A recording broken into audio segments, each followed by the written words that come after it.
लातूर शहर महानगरपालिका निवडणुकीमध्ये लातूरकरांनी जे घवघवीत यश काँग्रेस वंचित बहुजन आघाडीला दिलं, याबद्दल मी त्यांचा शतशः आभारी आहे, ऋणी आहे. याबद्दल शब्दामध्ये मी प्रकट होऊ शकत नाही. असा ऐतिहासिक कौल हा लातूरकरांनी काँग्रेस वंचित बहुजन आघाडीला दिलेला आहे. काय बलस्थान राहिली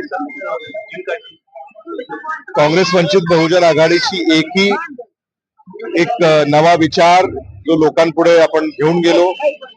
आदरणीय विलासराव देशमुख साहेबांची प्रेरणा, आदरणीय शिवराज पाटील साहेबांची शिदोरी, आदरणीय शिवाजीराव पाटील निलंगेकर साहेबांचं कार्य.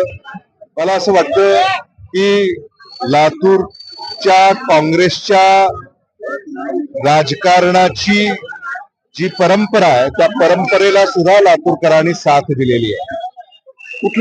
कुठले मुद्दे प्रभावी ठरले असं वाटतं तुम्हाला या निवडणुकीमध्ये? भारतीय जनता पक्षाचा भ्रष्टाचारानं बरबटलेला जो कारभार आहे तो लातूरकरांनी जवळून पाहिलाय आणि त्याच्या विरोधामध्ये लातूरकरांनी मतदान केलंय. लातूरकरांना भारतीय जनता पक्ष लातूरवर जे काही अतिक्रमण करण्याचा प्रयत्न त्यांचा गेली अनेक दिवस सुरू आहे तो या मतदानात त्यांनी हाणून पाडलेला आहे. लातूरकरांनी हे स्पष्टपणे भारतीय जनता पक्षाला या मतदानातून संदेश देण्याचा प्रयत्न केलेला आहे की लातूरमध्ये ढवळाढवळ करण्याची गरज नाही.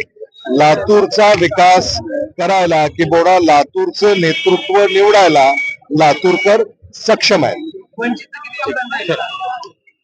वंचित बहुजन आघाडीचं मोलाचं योगदान या विजयामध्ये आहे हे मी स्पष्ट करू इच्छितो.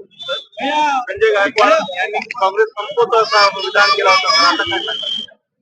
संजय गायकवाड, रवींद्र चव्हाण, नाही, मला असं वाटतं की अशाच वक्तव्याला लातूरकरांनी अमान्य केलं आणि अशा वक्तव्याला लातूरकरांनी जबरदस्त चपराक दिली आहे असं मी म्हणेन. विलासराव साहेबांच्या आठवणी दिवसाला निघाले होते, मात्र जास्त अधोरेखित झाले. मला असं वाटतं की राजकारणामध्ये विचारानं लढावं. राजकारणाचा स्तर जर तुम्ही असा खालावला तर लातूरचे मतदार त्याला ते स्वीकारत नाहीत, धारा देत नाहीत, सहन करत नाहीत. हे त्यांनी मतदानातून दाखवून दिलेलं आहे. संजय